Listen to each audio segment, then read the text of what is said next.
Baik, terima kasih Pak Muklas dan teman-teman di Wonosobo. Alhamdulillah ya, sebetulnya kita tidak menyangka, karena saya hanya diberi waktu kalau nggak salah 3 hari sama Pak Ridha ya. Insya Allah lah saya bilang ya, kita bisa bersilaturahmi. Bapak dan Ibu, mohon izin saya sharing dulu materinya ya.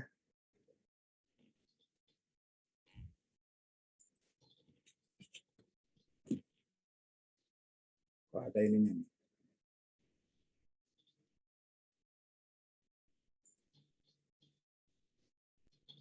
Tapi suara saya bisa terdengar dengan nyaman ya.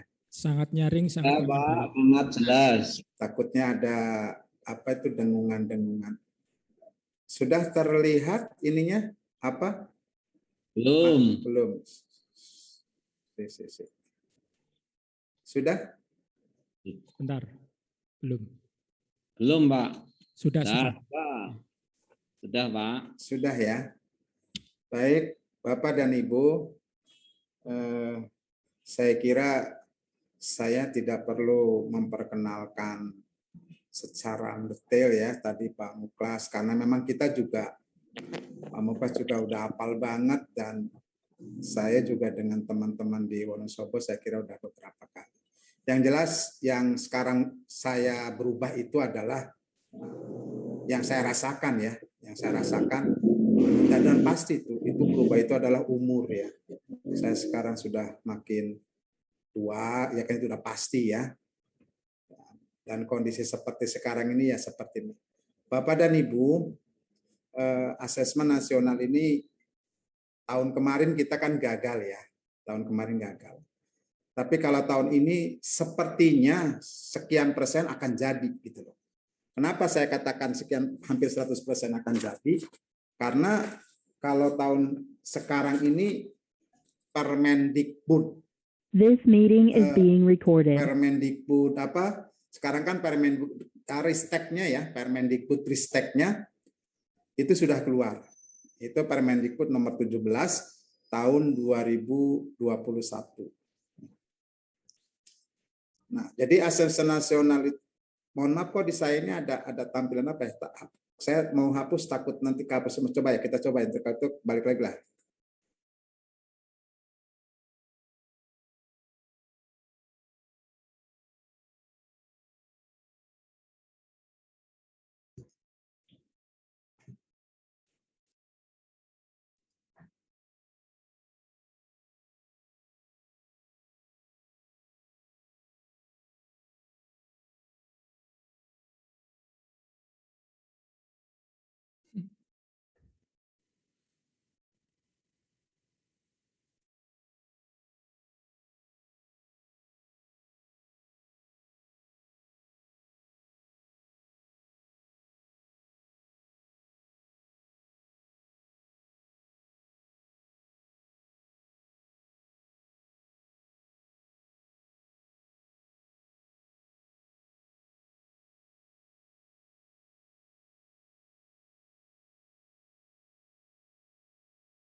Sudah bisa terdengar dan tayangan masih ada, Bapak Ibu, mohon maaf tadi ke...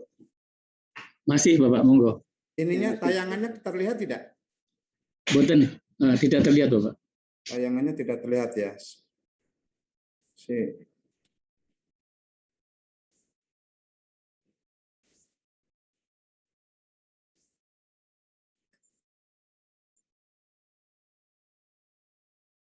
Sudah ya? Sudah Bapak. Sudah Bapak. Baik, Sudah kelihatan. Bapak Ibu. Jadi asesmen nasional itu diperkirakan ya, walaupun ini belum ditentukan oleh Pak Menteri, tapi dasar hukumnya sudah keluar, itu diperkirakan bulan September. Tetapi untuk ini teman-teman kan suka ada antara asesmen nasional dengan UN ya. Kita coba bedakan atau kita sedikit apa ya, membandingkan lah ya, membandingkan asesmen nasional dengan ujian nasional. Ini berdasarkan ini aja ya, artinya bukan berdasarkan ditentukan dari permen atau apa, tetapi setelah kita amati gitu kedua.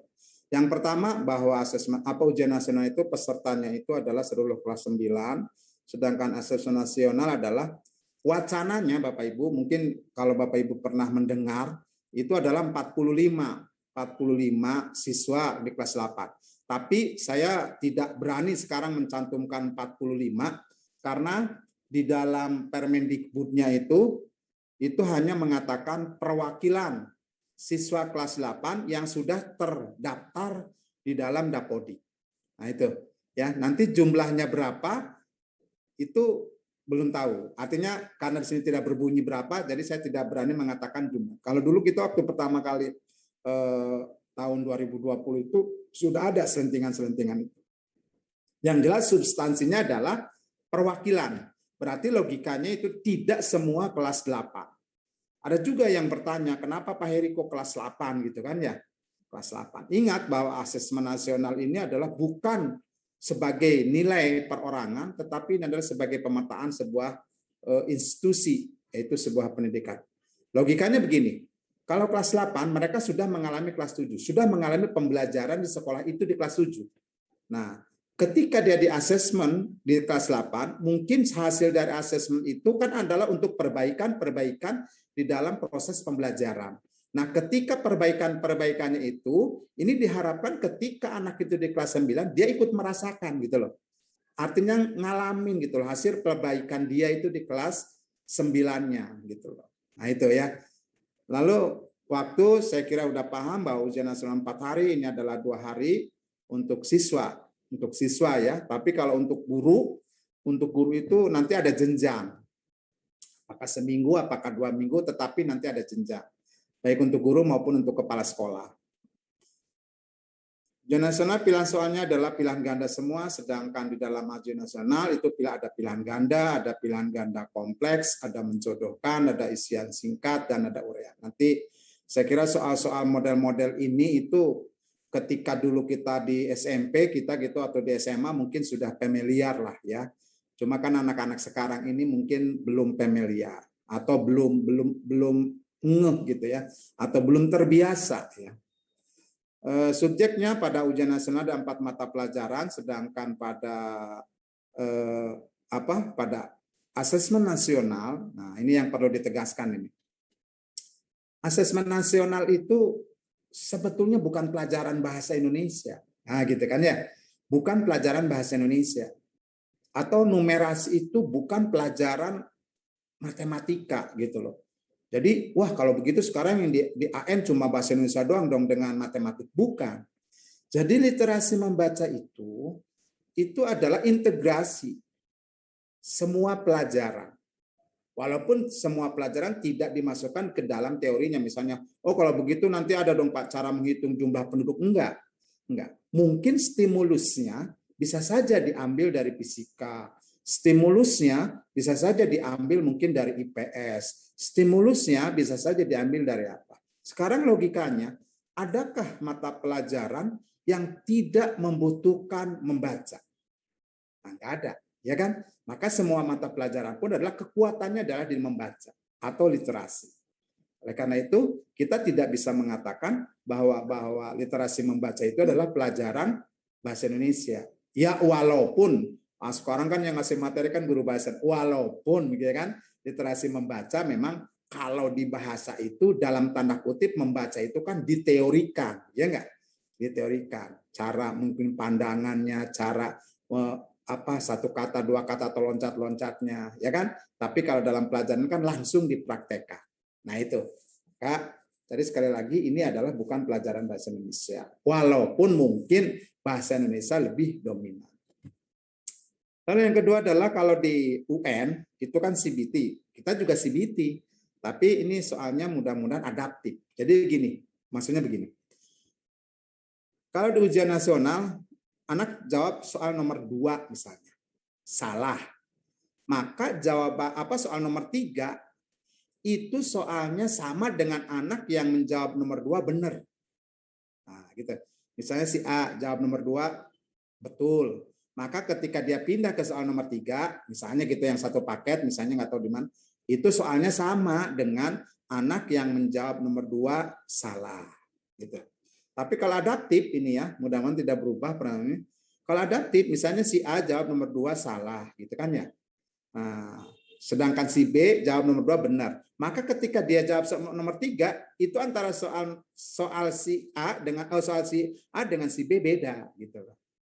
Beda. Karena yang ini salah berarti mungkin direndahkan atau diturunkan ini. Sedangkan yang betul mungkin nanti kalau sama-sama betul lagi mungkin di soal nomor 6 sama lagi gitu.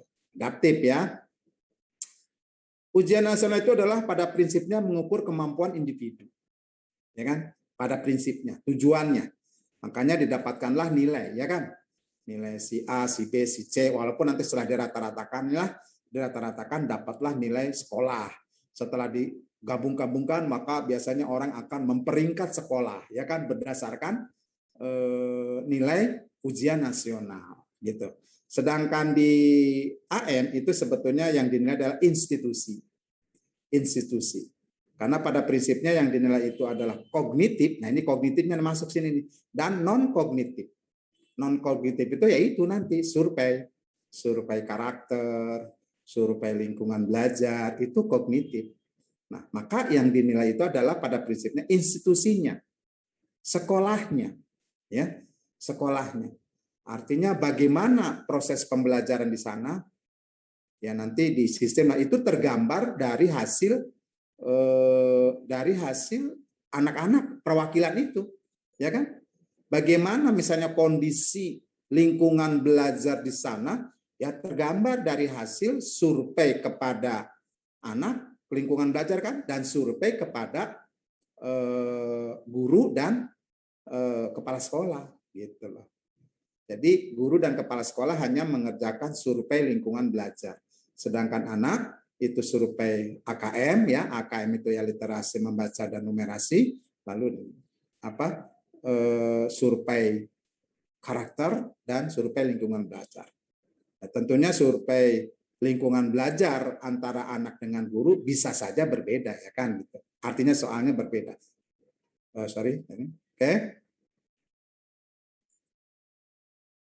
Tingkatan atau ini kalau kelas akhir UN itu adalah kelas akhir setiap jenjangnya udah semua sama. Kita anggap sama. Artinya semua sama. Yang sudah selesai dengan kurikulumnya ya segitu. Yang tidak selesai ya segitu. Tidak ada di sedangkan untuk ujian nasional asesmen nasional itu ada level 1 untuk kelas 1 dan 2, level 2 untuk kelas 3 dan 4, level 3 untuk kelas 5 dan 6, level 4 untuk kelas 7 dan 8, sedangkan level 5 untuk kelas 9 dan 10, level 6 untuk kelas 11. Nah, yang diasesmenkan nasional itu adalah level 4 ya, level 4 di kelas 8, lalu level 3 itu nanti di kelas 5 ya. Lalu level 11 ya, 11. Nah, itu di kelas di SMA ya, di SMA. Nah, ini level-levelnya. Lalu yang lain kok ada level-level, maka ada beberapa sekolah yang kan Pak kita cuma perwakilan, bagaimana yang lain. Nah, ada yang berinisiatif dinas atau sekolah yang menggunakan atau memakai atau melaksanakan semacam AN kelas lah gitu, asesmen nasional kelas, khusus kelas, biar juga ikut merasakan. Makanya mungkin Pak Ridho sudah menyampaikan, kami memberikan contoh dari salah satu penerbit itu adalah untuk asesmen kelas lah ya, asesmen kelas. Biar kelas 7, kelas 8 merasakan, ya. Kelas 9 juga merasakan. Setiap paket soal terdiri atas 50 ya. 50 untuk bahasa Indonesia ya, untuk bahasa Indonesia. Tetapi literasi teks fiksi itu 7 soal, lalu literasi teks informasi 29 soal. Tapi ini pun mungkin kalau masalah jumlah nggak usah dipenting ini banget lah ya. Tapi yang jelas jumlah itu untuk literasi membaca jelas tidak sebanyak 50 lah gitu aja lah kan. Karena kan logikanya gampang. Kalau misalnya yang dulu 50 itu adalah dikerjakan 120 menit gitu kan ya. 120 menit dengan asumsi setiap soal dikerjakan 2 menit, maka menjadi 100 menit. Lalu diberi toleransi 20 menit, maka jadilah 120 menit. Nah, ini adalah 90 menit kalau misalnya mau kita apa ya? Kita hitung-hitungan berarti 36. 36 kali 2 gitu. Berarti kan 72 menit. 72 menit ditambah 30 menit. Berarti kan 100, maka jadi 90, walaupun mungkin yang 2 menit dianggap berapa lah. Jadi 90 menit, 120 menit itu adalah dengan survei karakter. Itu di hari pertama. Ya, di hari pertama.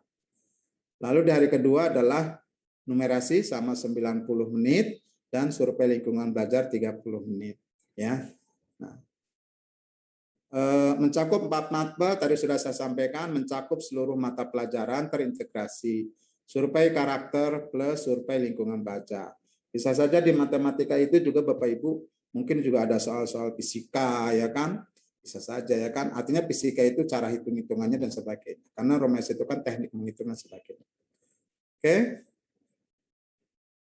Pak Muklas, ini kita akan ada pertanyaan atau langsung bertanya ini ya? Boleh langsung bertanya saja begitu, Pak, mengalir saja. Monggo. Tapi nanti kita sepakat maksimal setengah sampai azan asar ya, setengah 4 saya. Ya, Bapak Ibu kalau misalnya itu silahkan Bapak Ibu bertanya atau angkat tangan saja atau di-cut saja. Tapi kalau saya ini kalau tidak ada yang berarti saya lanjutkan. Asesmen kompetensi minimal atau literasi membaca ya. Nah, ini tujuannya lah ya. Tujuannya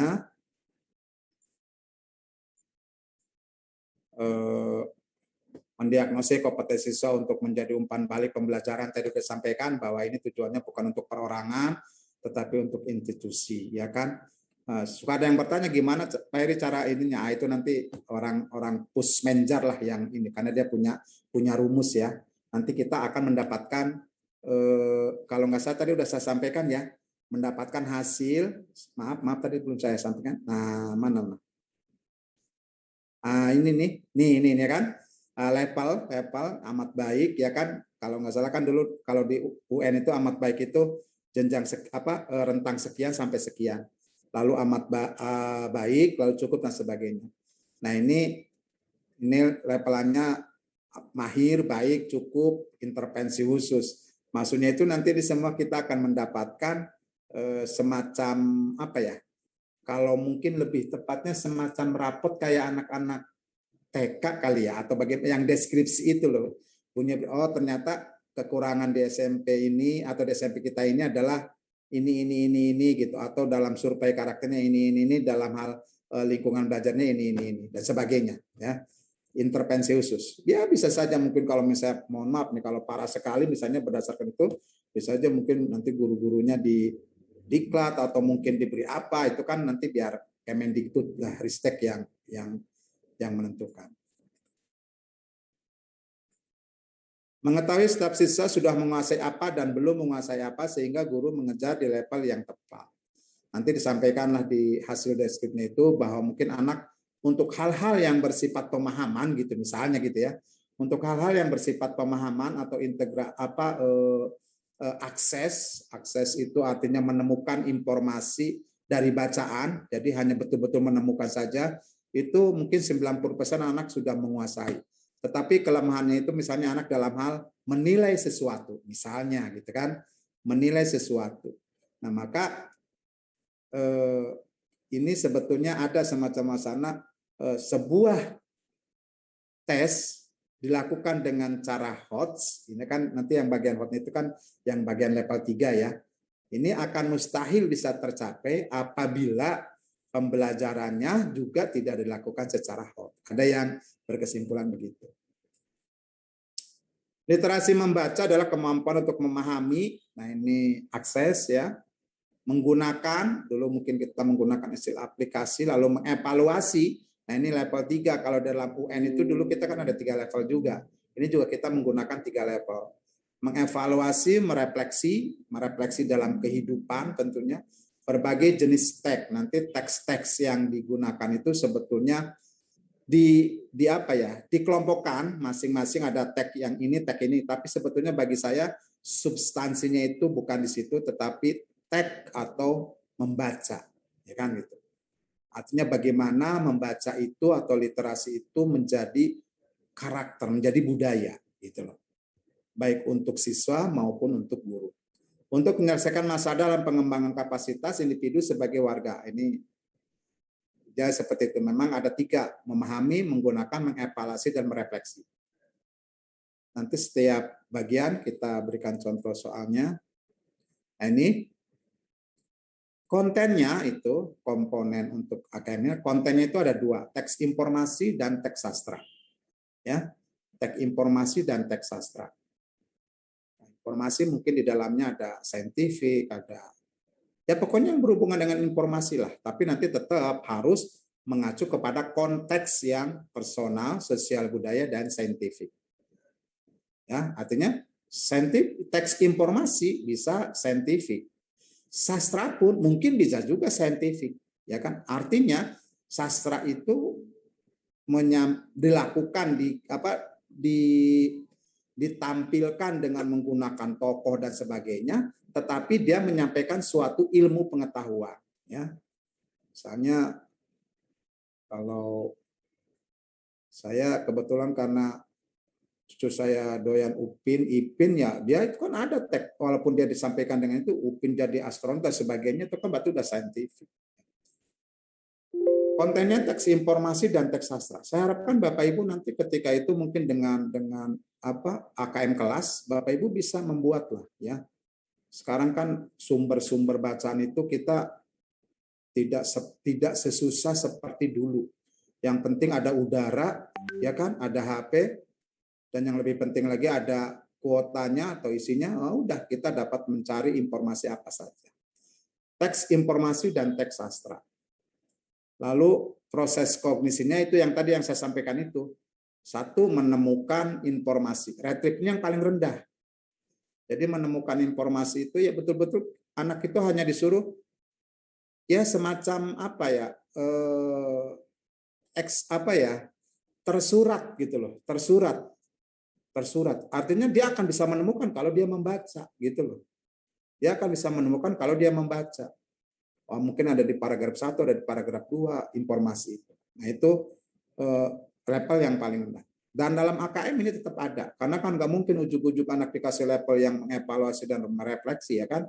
Sebagai syarat pembuatan soal kan kita mungkin semua sudah paham. Dimulai dari yang mudah lalu ke makin sulit. Dimulai dari yang dekat lalu makin jauh. Dimulai dari yang konkret baru lama-lama menjadi abstrak misalnya. Lalu memahami atau interpretasi dan integrasi.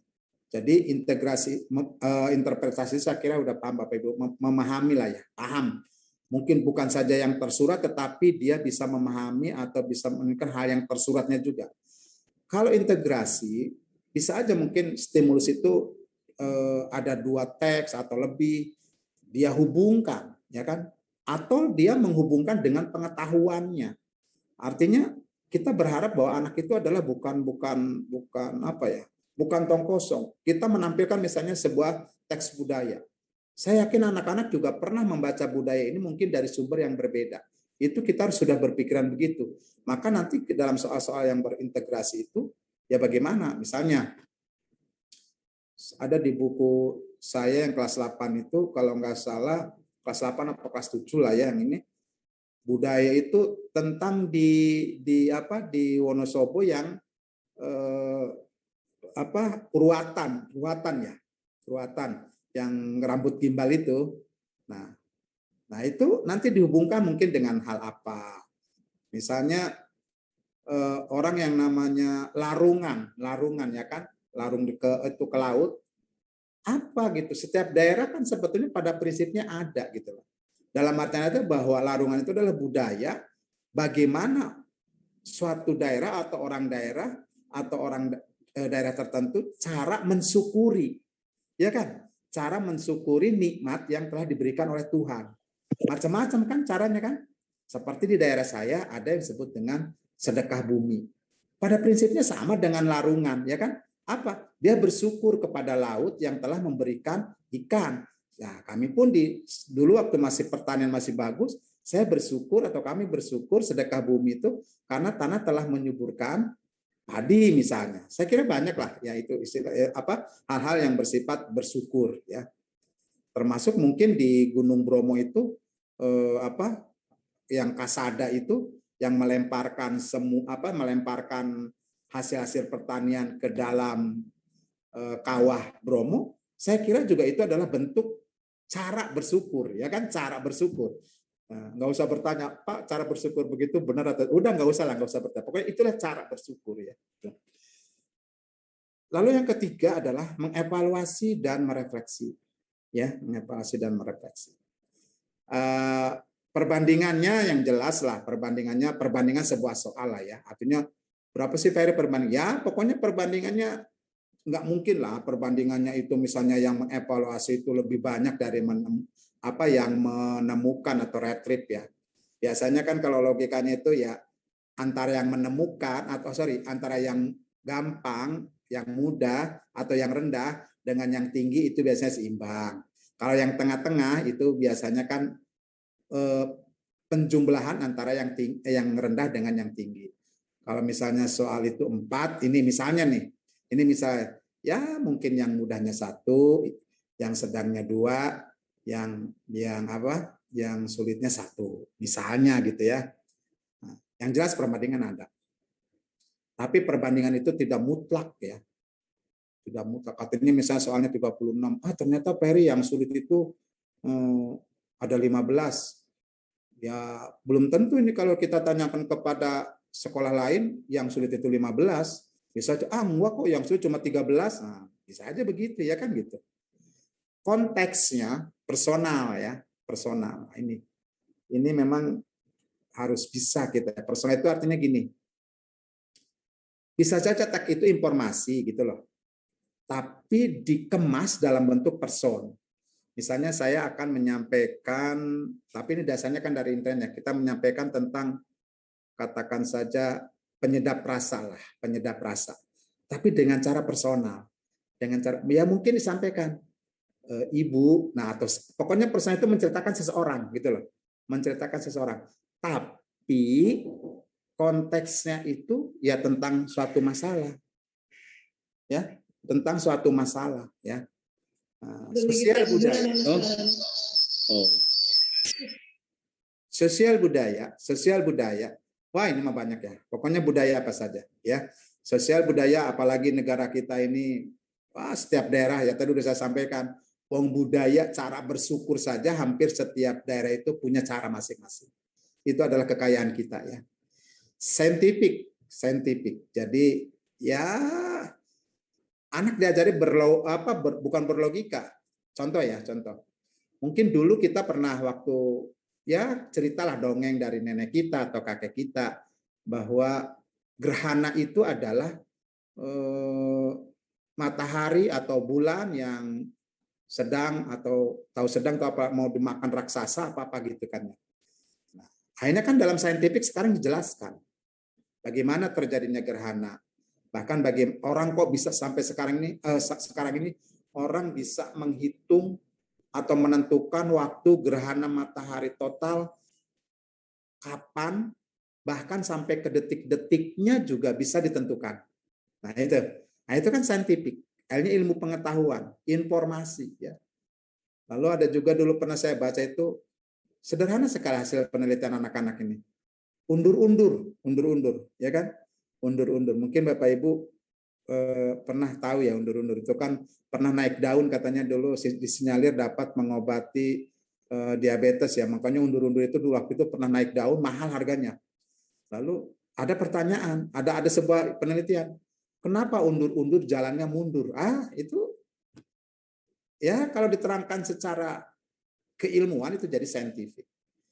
Bapak Ibu, soal-soal semacam ini atau konteks-konteks semacam ini saya kira. Namun yang perlu Bapak Ibu perhatikan, jelas kita akan mengambilkan mungkin dari internet atau dari apa, tapi Ibu perhatikan itu adalah keterbacaannya.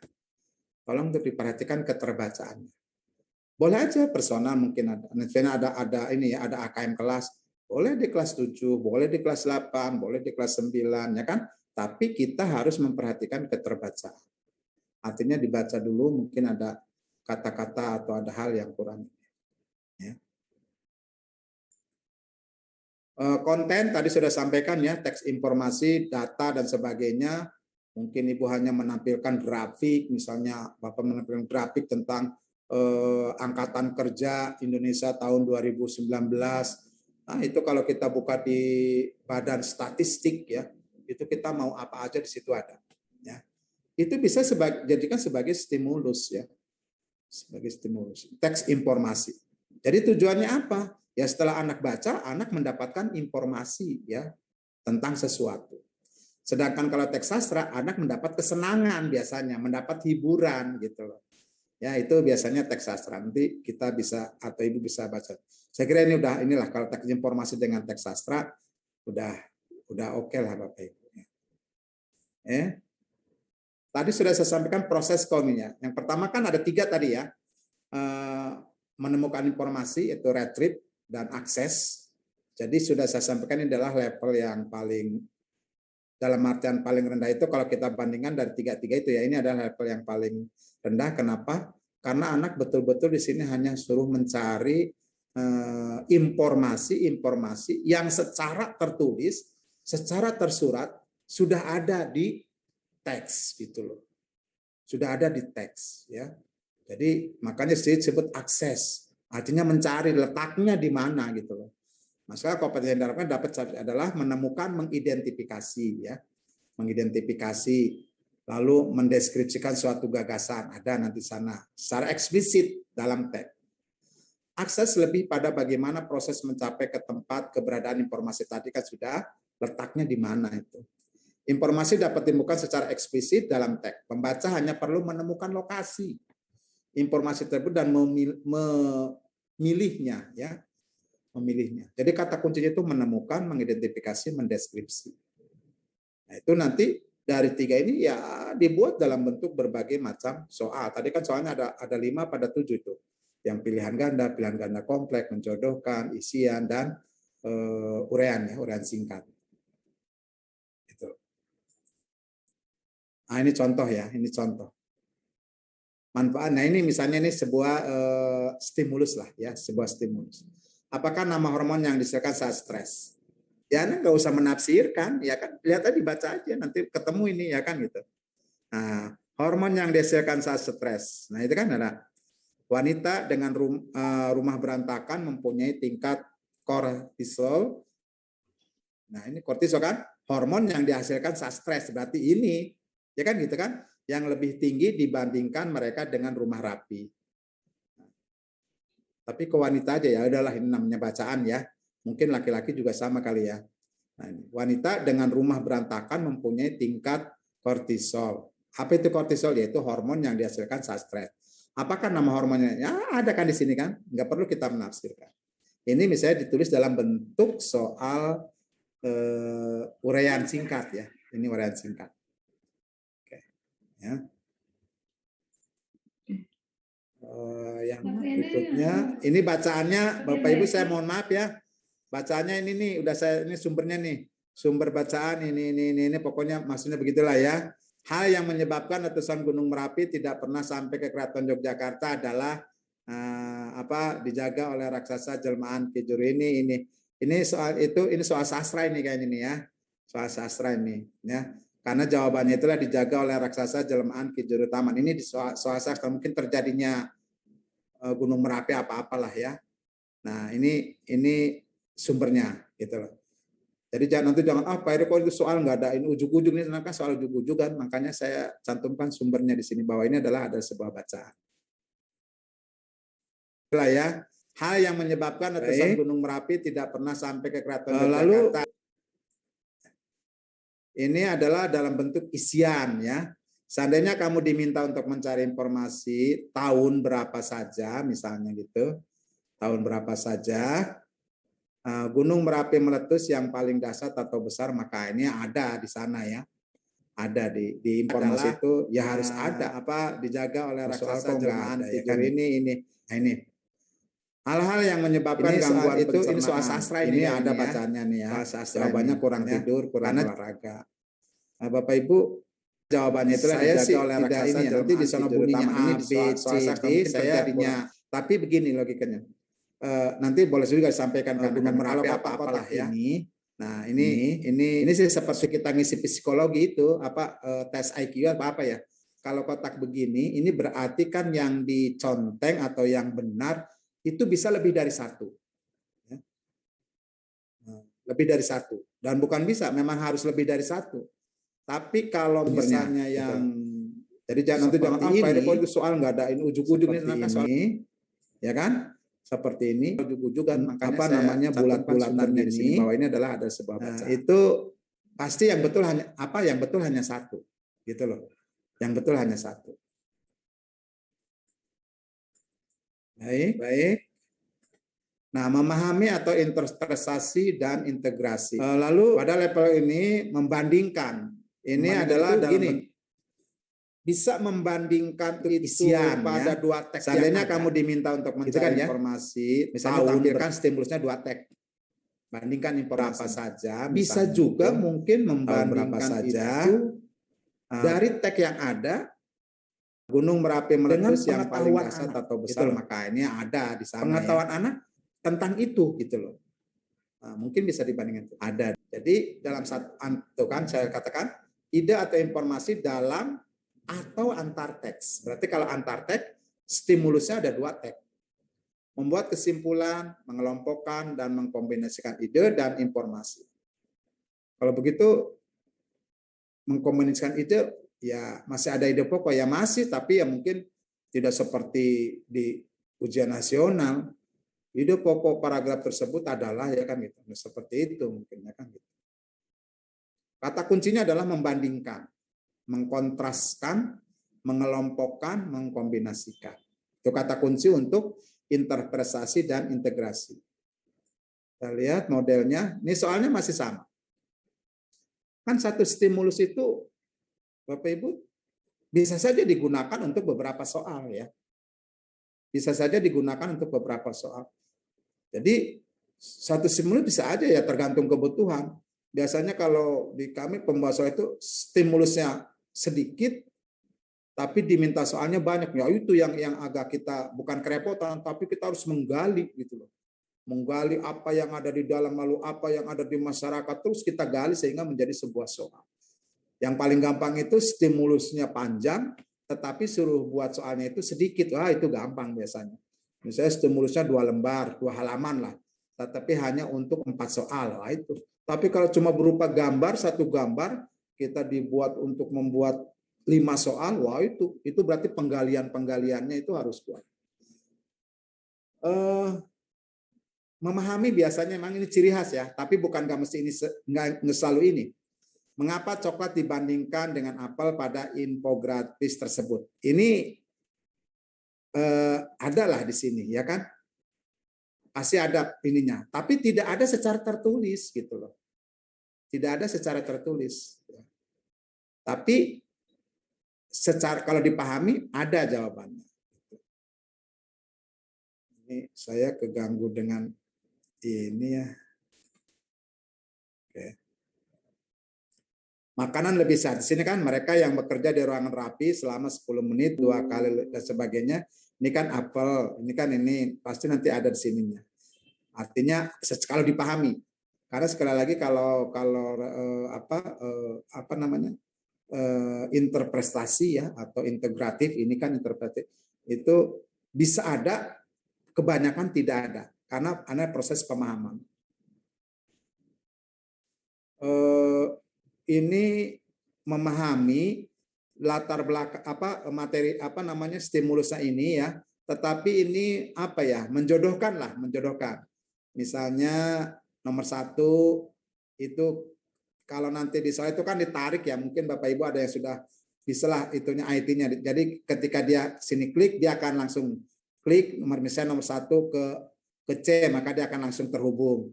Nomor 2 ke A misalnya akan langsung terhubung. Ini menjodohkan. Cuma kalau Bapak Ibu kalau syarat-syarat membuat soal ini, misalnya Ibu atau Bapak Ibu membuat soal AKM kelas, itu sebetulnya syaratnya hanya 1, bahwa yang sebelah kanan itu jumlahnya harus lebih banyak daripada yang sebelah kiri. Ya kan? Karena apa? Karena kalau jumlahnya sama, itu berarti nanti ada satu pernyataan yang tidak perlu anak berpikir. Tapi kalau misalnya jumlahnya lebih banyak, sampai ke titik yang terakhir pun anak tetap berpikir. Pak, berapa jumlah banyaknya? Ya monggo lah. Pokoknya namanya banyak itu kan kalau di sini 4, itu 5 udah termasuk lebih banyak. Pak, gimana kalau 6? Ya lebih bagus. Kan makin banyak di sini pengecohnya berarti kan makin ini. Tapi biasanya nggak terlalu banyak. Jangan sini 4, sininya 10. Tapi kalau misalnya itu dilakukan ya sudahlah, enggak apa-apa. Tapi untuk kalangan sendiri saja ya. Nah ini menjodohkan. Misalnya Penembahan Senopati melakukan ini jodohnya kemana? Apakah termasuk perkenalan? Apakah itu termasuk konflik? Apakah itu termasuk penyelesaian? Kan di sana nggak disebutin penyelesaiannya ini, konfliknya ini, misalnya gitu kan. Lalu perkenalannya ini kan tidak disebutkan. Nah, untuk tahu bahwa itu adalah perkenalan kan dipahami, ya kan? Dipahami. Pahaminya dari mana? Dari ilmu yang dia dapatkan, ya kan? Bahwa perkenalan itu biasanya begini kan begitu. Maka dia baru nanti ditarik. Ini untuk menyatakan setuju dan tidak setuju ya. Ini bawahnya sumbernya. Misalnya ayah makan tidak teratur dan terburu-buru sehingga asam lambungnya tinggi. Maka ibu membuatkan jus apel, mentimun, dan selada. Setuju nggak nih? Ini tidak setuju ya. Karena dibacaan memang begitu ya kan gitu. Nah, Tante Erna sudah dan sebagainya lah, buat cerita-cerita yang ada hubungannya dengan bacaan. Nah, ini tidak setuju, lalu ini setuju misalnya gitu kan. Tapi memang dibaca seperti itu. Sementara Bapak Ibu percaya aja dulu lah karena bacaannya kan Bapak Ibu belum baca. Setelah membaca teks tersebut, kamu mengetahui bahwa Panema Senopati adalah seorang yang bagaimana. Dalam mencapai keinginan ini adalah menafsirkan, memahami bagaimana karakter seseorang, ya, karakter seseorang. Ini yang nanti akan kita ini bahaslah karakter anak. Nanti survei karakter juga ini semua juga masih meraba-raba lah ya. Nanti kita cobain. Nah ini tadi udah saya sampaikan bahwa kalau yang kotak-kotak seperti ini adalah bahwa yang dijawab atau yang betul lebih dari 1. Boleh nggak misalnya dari 5 ini betulnya 4? Boleh ya kan? Yang nggak boleh itu betul semua, ya kan gitu. Atau cuma 1, ya jangan. Masa dari 5 cuma 1, kalau cuma 1 ya sudah pakai yang yang pilihan ganda reguler lah, pilihan ganda biasa. Kalau ini disebutnya orang dengan pilihan ganda kompleks ya.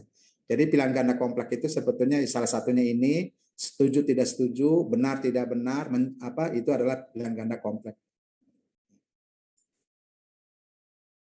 Nah ini yang tingkatan yang paling tinggi adalah mengevaluasi dan merefleksi. Merefleksi dalam kehidupan, ya kan? Saya baca misalnya, saya baca tentang budaya di Bali itu yang itu nyepi misalnya, nyepi ya, nyepi. Nyepi. Kalau nyepi ke sana kan orang tidak boleh keluar sebagainya. Lalu ketika saya merefleksikan nih dalam kehidupan, maka ketika saya akan ke Bali, saya harus misalnya kalau misalnya tidak pengen ini, jangan pas waktu nyepi gitu loh. Karena kalau nyepi itu di sana itu begini. Kita tahu dari bacaan misalnya.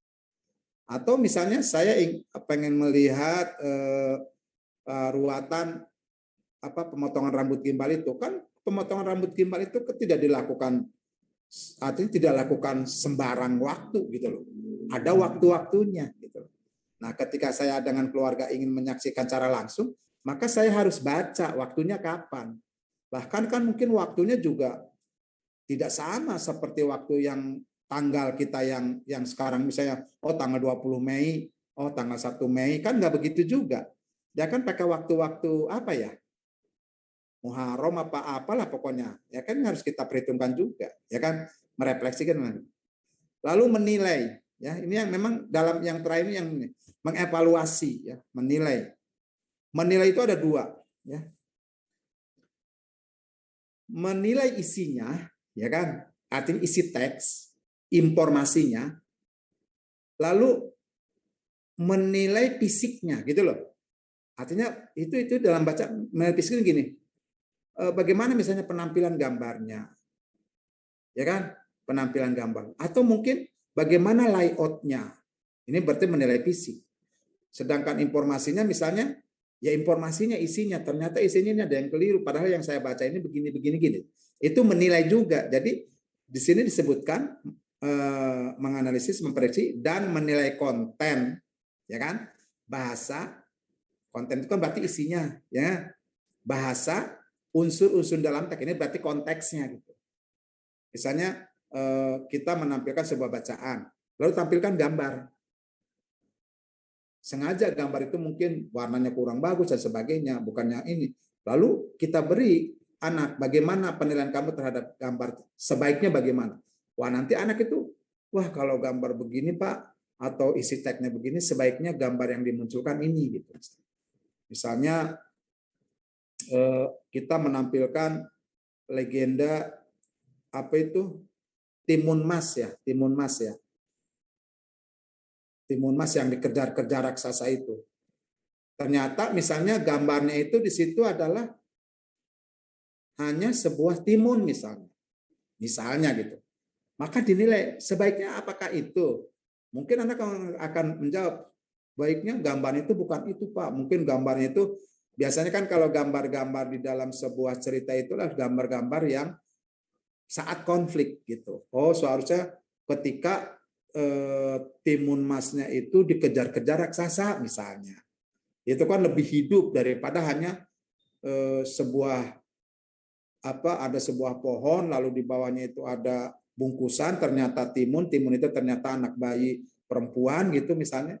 Itu tidak menggugah, tapi mungkin kalau gambarnya itu adalah anak perempuan yang sedang dikejar-kejar oleh raksasa, lalu raksasa itu perbandingannya dengan anak itu mungkin 2 kali lipat atau 3 kali lipat, mungkin itu akan lebih. Misalnya itu kan penilaian, ya kan, penilaian terhadap unsur-unsur dalam teks. Ya. Siswa dapat pengetahuan ide sikap yang berada di luar teks, yaitu tadi yang saya sampaikan.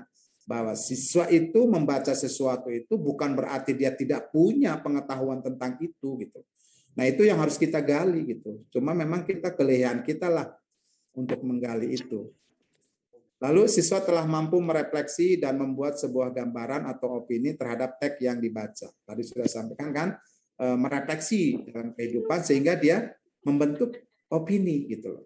Membentuk opini. Oh iya, saya kalau atau teman-teman saya kalau misalnya mau melihat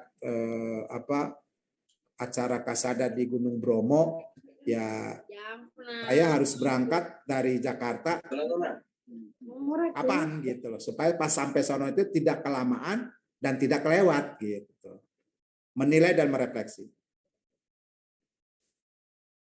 Nah ini contoh ya. Tadi saya sampaikan. Ini soalnya sih boleh ini juga. Gambar ilustrasi tersebut kurang tepat. Ini gambar ya, ini gambar. Menjelaskan paragraf redakan stres, setujukah kamu? Gambar ilustrasi tersebut kurang tepat. Kurang tepat menjelaskan paragraf redaksi stres gitu. Ini kan berarti ini ya. Bapak Ibu, dalam soal seperti ini, sebetulnya gini. Ini tidak ada kunci jawaban, jawab apa kuncinya setuju. Bukan kalau yang soal-soal seperti ini. Kuncinya tidak setuju. Bukan. Jadi mungkin ini dua-duanya kunci. Artinya bukan dua-duanya kunci. Dua-duanya mungkin benar.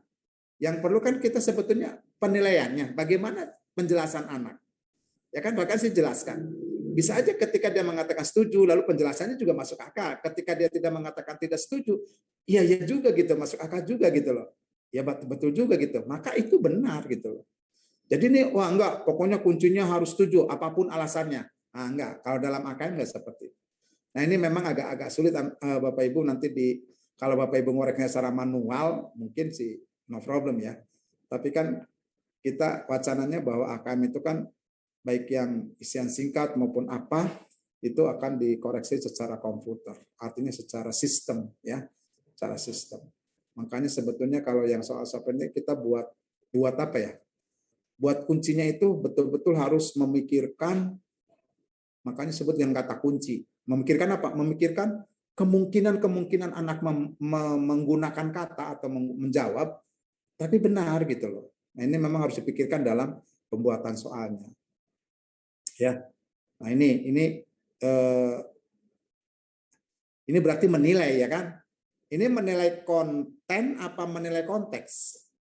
Konteks ya. Konteksnya ini yang dinilai kan ini, bukan isinya gitu. Nanti kalau isinya mungkin dengan cara saya. Perhatikan gambar yang terdapat pada teks cerita tersebut. Bagaimana pendapatmu tentang pewarnaan pada gambar tersebut dan bagaimana kesesuaian gambar tersebut dengan isi ceritanya? Jelaskan. Nah, ini contoh aja. Misalnya, ini ada cerita rakyat Gunung Merapi gitu. Misalnya gini.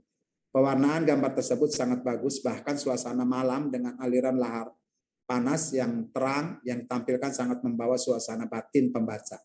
Namun jika disesuaikan dengan isi atau isi alangkah lengkap jika ditampilkan juga gambar Panembahan Senopati dengan latar belakang Gunung Merapi tersebut. Oh, ini mungkin karena terjadinya Gunung Merapi, tapi yang terdekat cuma gambar Gunung Merapi saja gitu. Jadi ceritanya nggak muncul dalam gambar. Ini misalnya. Bila kita baca informasi erupsi Gunung Merapi, daerah yang sering berdampak cukup parah. Sedangkan sisinya dan sebagainya erupsi mengarah ke selatan. Dampak ini tersebut, nah ini menilai juga ini, ya, menilai. Ini pilihannya daerah pertanian sebelah barat, tambang pasir Magelang, Bole dan Klaten lebih banyak dibandingkan Sleman populasi. Artinya apa ya? Artinya anak beropini gitu. Oh ya pantesan sebelah sana itu banyak pasirnya karena Merapi misalnya kebanyakan kalau misalnya dia erupsi itu banyak yang ke arah mana gitu misalnya.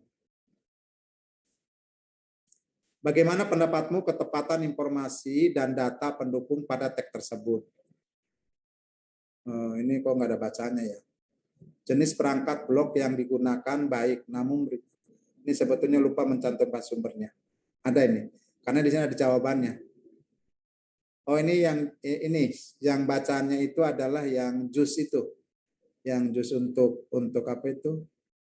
Yang tadi contohnya itu ayah asam lambung itu. Ini bacanya. Konteks tadi udah sampaikan konteks ada 3 ya. 1 personal. 2 budaya, 3 adalah saintifik. Ini yang personal. Berisi peristiwa, latar, aksi, karakter, atmosfer, suasana, perasaan, ide maupun tapi bersifat personal. Jadi maksudnya begini. Misalnya nih, personal tetapi dalam sastra gitu loh. Misalnya personal dalam misalnya personal dalam saintifik lah. Misalnya personal dalam saintifik. Misalnya begini. Dalam cerita, saya misalnya atau kami diajak ayah untuk berlibur di rumah nenek lah katakan saja gitu ya, rumah nenek. Lalu ketika kami malam-malam buka jendela, tiba-tiba ada cahaya misalnya. Kita akan menerangkan kunang-kunang tuh. Tapi kita menerangkan kunang-kunangnya sastra, tetapi saintifik gitu loh. Sastra tapi saintifik. Akhirnya setelah terjadi ada kunang-kunang, bercakap-cakaplah misalnya si anak itu dengan kunang-kunang. Nah, nggak apa-apa ini